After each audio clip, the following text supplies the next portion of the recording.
اعوذ باللہ من الشیطان الرجیم، بسم اللہ الرحمن الرحیم۔ السلام علیکم خواتین و حضرات، میں ہوں آپ کا ہومیوپیتھک ڈاکٹر رضوان ثاقب اور آپ سے مخاطب ہوں شمع ہومیو کلینک لاہور پاکستان سے۔ آئیے آج بات کرتے ہیں کہ بواسیر کی علامات کیا ہیں، وجوہات کیا ہیں اور اس کا ہومیوپیتھک ٹریٹمنٹ کیا ہے، اور کیا بواسیر جو ہے بغیر آپریشن کے قابل علاج ہے۔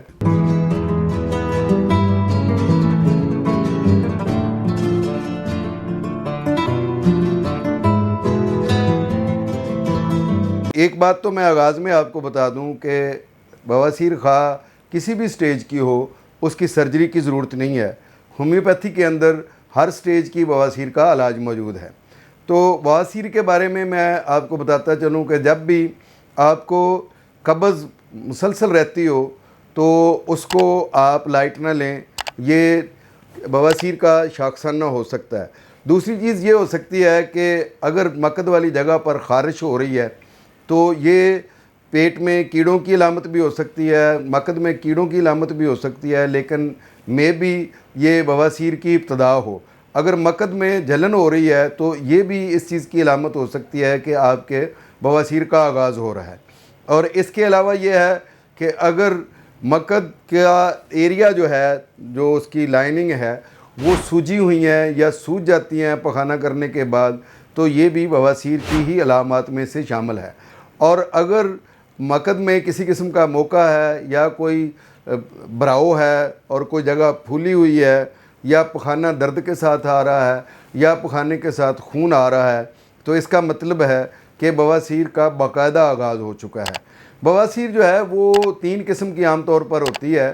ایک کو ہم جو عام الفاظ میں سادہ میں کہیں تو اس کو کہتے ہیں جی بیرونی بواسیر ہے۔ بیرونی بواسیر میں یہ ہوتا ہے کہ مقد کا جو بیرونی جو ایریا ہے وہ پھول جاتا ہے، سویل کر جاتا ہے، اور پخانہ کرنے کے بعد اس جگہ پر درد بھی ہوتا ہے اور وہ نارمل حالت میں کچھ دیر کے لیے نہیں رہتا ہے۔ کچھ دیر کے بعد، بعض دفعہ گھنٹے کے بعد، بعض دفعہ 2 گھنٹے کے بعد جو ہے وہ اپنی نارمل سطح پر آ جاتا ہے۔ اور دوسری بواسیر جس کو ہم یہ کہتے ہیں کہ اندرونی بواسیر ہے، تو اس کے میں یہ ہوتا ہے کہ یہ جو اندرونی سائڈ پر جلن ہوتی ہے، درد ہوتا ہے، اور بعض اوقات جو ہے اس کے ساتھ خون بھی آتا ہے، تو اس کو کہتے ہیں ہم اندرونی بواسیر۔ اور تیسری قسم وہ ہوتی ہے جس میں اندرونی اور بیرونی دونوں ہی ہوتی ہیں، یعنی باہر بھی سوجن ہو جاتی ہے، باہر موقع بھی بن جاتے ہیں اور موقع اندر سے بھی باہر لٹک جاتے ہیں، اور اندر والی سائڈ پر بھی موقع بنے ہوتے ہیں اور ان میں سے خون بعض اوقات آتا ہے، اور اگر خون نہ آئے تو بہت زیادہ درد ہوتا ہے۔ تو یہ اس کو ہم کہتے ہیں اندرونی اور بیرونی دونوں قسم کی بواسیر۔ اور کچھ ایسی بواسیر بھی ہیں جن کو ہم ان کو کیٹیگرائز کرتے ہیں کہ جیسے بادی بواسیر، خونی بواسیر، خشک بواسیر۔ تو اس کو بھی میں آپ کو بتاتا چلوں کہ جب لفظ کہا جائے کہ بادی بواسیر تو اس کا مطلب یہ ہوتا ہے کہ بعض اوقات ہلکا سا پانی سا جو ہے وہ مقد سے خارج ہوتا رہتا ہے، اور اس کے علاوہ یہ ہے کہ پیٹ جو ہے اس میں درد ہوتا ہے، تناؤ رہتا ہے، براؤ رہتا ہے اور گیس رہتی ہے۔ بعض اوقات جو ہے وہ گیس پاس کرنے میں بھی تکلیف ہوتی ہے۔ تو اس طرح کی جب کیفیت ہو تو اس کو ہم کہتے ہیں بادی بواسیر۔ اور دوسری جو ہے وہ خونی بواسیر ہے جس کو کہا جاتا ہے، تو اس میں یہ ہوتا ہے کہ بعض اوقات نہ تو موقع ہوتے ہیں نہ درد ہوتا ہے، بس جب خون پخانہ کرتا ہے فرد تو اس وقت اس کو دھار کی صورت میں پخانے سے پہلے یا پخانے کے بعد یا پخانے کے دوران میں خون خارج ہوتا ہے۔ اور بعض اوقات پخانہ نہیں بھی کرتا ہے، واش روم میں وہ جاتا ہے پیشاب کرنے کے لیے، تو اکیلا خون ہی خارج ہو جاتا ہے، اور وہ بالکل فریش بلڈ ہوتا ہے، پیسو بلڈ نہیں ہوتا ہے، وہ بالکل تازہ خون ہوتا ہے۔ بعض اوقات اس طرح کا خون آتا ہے۔ اور جب اگر پیسو بلڈ ہو یعنی گدلا خون ہو یا بلیکش خون ہو تو اس کا مطلب یہ ہوتا ہے کہ اندر موقع بن چکے ہیں جن سے یہ خون خارج ہو رہا ہے۔ تیسری قسم جس کو میں بتانا چاہ رہا ہوں، جس کو ہم خشک بواسیر بھی کہتے ہیں، تو اس میں یہ ہوتا ہے کہ نہ تو موقع اندر ہوتے ہیں نہ باہر ہوتے ہیں، نہ بلڈ آتا ہے، لیکن پخانے والی جگہ پر شدید خارش ہوتی ہے، پخانے والی جگہ جو ہے وہ گرم رہتی ہے، اور جب پخانہ کر لیتا ہے تو اس کے بعد جلن ہوتی ہے، لیکن اس کے علاوہ کوئی اس قسم کی علامات نہیں ہوتی کہ بلڈ کا آنا یا سوجن کا ہو جانا، صرف خارش ہوتی رہتی ہے۔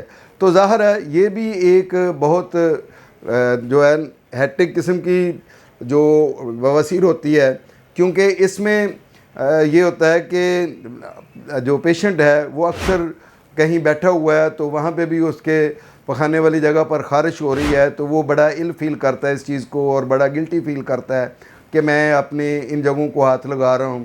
تو یہ اس کی جو سوشل انٹریکشن ہے اس میں بھی تھوڑی سی پرابلم ہو جاتی ہے کہ وہ کسی سے ہاتھ ملانے میں بھی ہیزیٹیشن فیل کرتا ہے کہ میں نے ابھی وہاں پہ اپنے ہاتھوں کو مس کیا ہے اور اس کے بعد جو ہے میں لوگوں کے ساتھ ہاتھ ملاؤں تو لوگ کیا فیل کریں گے۔ تو اس طرح کی جو کیفیات ہوتی ہیں وہ بھی اس کو فیس کرنا پڑتی ہیں۔ تو بتانا میں چاہتا ہوں کہ جو بواسیر ہے اس کی وجوہات کیا ہوتی ہیں، تو اس میں سب سے پہلی وجہ تو یہ ہے کہ ہمارا روٹین میں کھانا نہ کھانا اور مختلف قسم کی بد پرہیزیاں کرنا، جیسے سگریٹ نوشی ہے، الکوہل کا استعمال کرنا ہے، پھر اس کے علاوہ یہ فاسٹ فوڈ بہت زیادہ کھانا ہے، تلی ہوئی چیزوں کا کھانا، چٹپٹی مسالے دار چیزوں کا کھانا، اور ایکسرسائز کا نہ کرنا، اور اس کے علاوہ موٹاپا بھی ایک بہت بڑی وجہ ہے جس کی وجہ سے بواسیر ہو جاتی ہے۔ حمل کے دوران میں بھی بواسیر ہو جاتی ہے، اور آفٹر ڈلیوری جو ہے وہ اکثر خواتین کو بہت شدید قسم کی بواسیر ہو جاتی ہے۔ یہ بھی ایک فیکٹر ہے بواسیر کا۔ اس کے علاوہ قبض کا مستقل رہنا اور قبض کا کوئی علاج نہ کروانا، یہ بھی بواسیر کا باعث بنتا ہے۔ پانی کا پراپر مقدار میں نہ لینا، اس کو انٹیک نہ کرنا جتنا چاہیے ہوتا ہے، تو اس کی وجہ سے بھی بواسیر ہو جاتی ہے۔ اور اس کے علاوہ یہ ہے کہ پراپر واک نہ کرنا، ایکسرسائز نہ کرنا اور فائبر والی چیزوں کا نہ کھانا، یہ بھی بواسیر کا باعث بنتا ہے۔ تو اس لیے بواسیر کے حوالے سے جب بھی آپ کو کوئی پرابلم ہوتی ہے تو میں آپ سے یہ کہوں گا کہ سب سے پہلے تو اپنی ڈائٹ پر کنٹرول کریں، اپنے موٹاپے پر کنٹرول کریں، اور اس کے علاوہ یہ ہے کہ آپ ہلکی پھلکی واک کو اپنا معمول بنائیں، پانی زیادہ پئیں، فائبر والی جو ڈائٹ ہے اس کو زیادہ کھائیں، فروٹ زیادہ لیں، سبزیاں کچی زیادہ کھائیں، اور اگر آپ نے سبزیاں ویسے پکا کر بھی کھانی ہیں تو ضرور کھائیں، لیکن اس کے ساتھ ساتھ یہ ہے کہ آپ گوشت سے پرہیز کریں، چٹپٹی چیزوں سے پرہیز کریں، جو سافٹ ڈرنکس ہیں ان سے پرہیز کریں، اور یہ جو میدے والی چیزیں ہوتی ہیں یا جو بیسن والی چیزیں ہوتی ہیں ان سب کو کم سے کم استعمال کریں۔ تو اس طریقے سے آپ بواسیر سے بچ سکتے ہیں۔ لیکن اگر خدا نخواستہ آپ کو بواسیر ہو گئی ہے، موقع ہیں وہاں پہ، یا وہاں سے خون خارج ہو رہا ہے، یا آپ کا اینل کا ایریا جو ہے وہ سویل کر گیا ہے، تو پھر اس کا علاج ہومیوپیتھی کے ذریعے سے کروائیں۔ بعض اوقات یہ ہوتا ہے کہ پورے کے پورے موقع جو ہیں وہ باہر نکل آتے ہیں اور وہ پھر ہاتھ سے اندر کرنے پڑتے ہیں، اور بعض اوقات وہ ہاتھ سے بھی اندر نہیں ہوتے ہیں اور مسلسل لٹکے رہتے ہیں، جن کی وجہ سے شدید درد ہوتا ہے پخانہ کرتے وقت۔ وہ موقع جو ہے وہ ہو جاتے ہیں، پھٹ جاتے ہیں، تو ان کی وجہ سے وہاں سے خون بھی خارج ہونا شروع ہو جاتا ہے، اور پھر جو ٹراؤزر ہے وہ بھی جو ہے وہ خون آلود ہو جاتا ہے، اور اس کے علاوہ درد جو ہے وہ مسلسل رہتا ہے۔ اس طرح کی کیفیت کا ہومیوپیتھی میں بہت اچھا علاج موجود ہے۔ بعض اوقات یہ ہوتا ہے کہ مکھد جو ہے وہ اس طرح سے آپس میں ٹائٹ ہو جاتی ہے، جڑ جاتی ہے کہ جیسے اس میں سے ہوا بھی پاس نہیں ہو سکتی، تو ایسی صورت میں جو ہے ہومیوپیتھی کے ذریعے سے اس قسم کی بواسیر کا علاج بھی ممکن ہے۔ اور اگر مکد میں جلن ہے، مکد میں درد ہے، اور مکد والی جگہ جو ہے وہ شدید گرم ہے، تو یہ میں نے بتایا کہ خشک بواسیر کی علامت ہے، تو اس کا بھی ہومیوپیتھی کے اندر علاج موجود ہے۔ تو میں یہ کہوں گا کہ سیلف میڈیکیشن بالکل نہ کریں۔ البتہ کچھ میرے جو یہ ویڈیو دیکھنے والے کچھ نو موز ہومیوپیتھک ڈاکٹر ہیں، ان کے لیے میں کچھ جو ادویات ہیں وہ ان کی رہنمائی کے لیے یہاں بیان کرنے لگا ہوں۔ یہ پیشنٹس کو بالکل بھی میں نہیں یہ اجازت دے رہا کہ وہ خود جو ہے نا ان کو استعمال کر لیں۔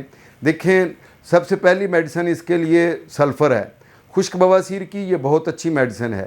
اسی طریقے سے جو لوگ مرگن غذائیں کھاتے ہیں، شراب نوشی کرتے ہیں یا سگریٹ پیتے ہیں، تو ان کے لیے نقص و میکا بہت اچھی میڈیسن ہے۔ اور خون اگر دھار کی صورت میں آ رہا ہے تو اس کے لیے کالم سونیا بہت اچھی میڈیسن ہے۔ اور اسی طریقے سے اگر مکد بہت ٹائٹ ہو گئی ہے، اس میں سے ہوا تک کا خارج ہونا مشکل لگ رہا ہے، تو اس کے لیے ایسکولس ہپ بہت اچھی میڈیسن ہے۔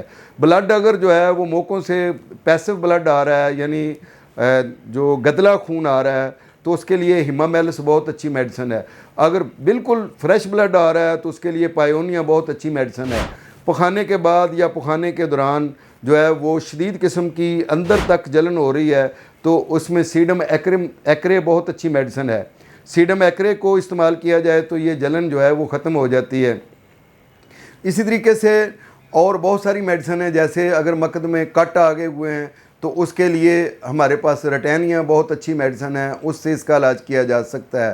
اگر وہاں پہ بہت زیادہ بلیڈنگ ہونے کی وجہ سے زخم بن گئے ہیں تو فیرم فاس بھی اور کیلنڈولا بھی، اور جو کیلنڈولا لوکل اپلیکیشن کے لیے استعمال ہوتی ہے کہ بیرونی طور پر اس کو استعمال کیا جا سکتا ہے.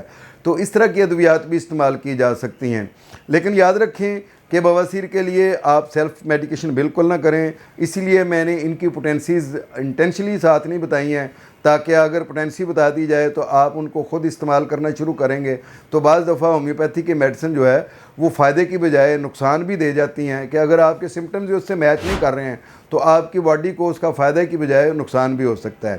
تو اس لیے کبھی بھی سیلف میڈیکیشن نہ کریں، ہومیوپیتھک معالج کے سے مشورے سے آپ میڈیسن کو لیں، اور انشاءاللہ ہومیوپیتھی کی میڈیسن کے ذریعے سے آپ بغیر آپریشن کے بواسیر خواہ کسی بھی سٹیج کی ہو یا کسی بھی قسم کی ہو اس کا آپ ہومیوپیتھی کے ذریعے سے علاج کروا سکتے ہیں. بہت شکریہ. اللہ حافظ. السلام علیکم.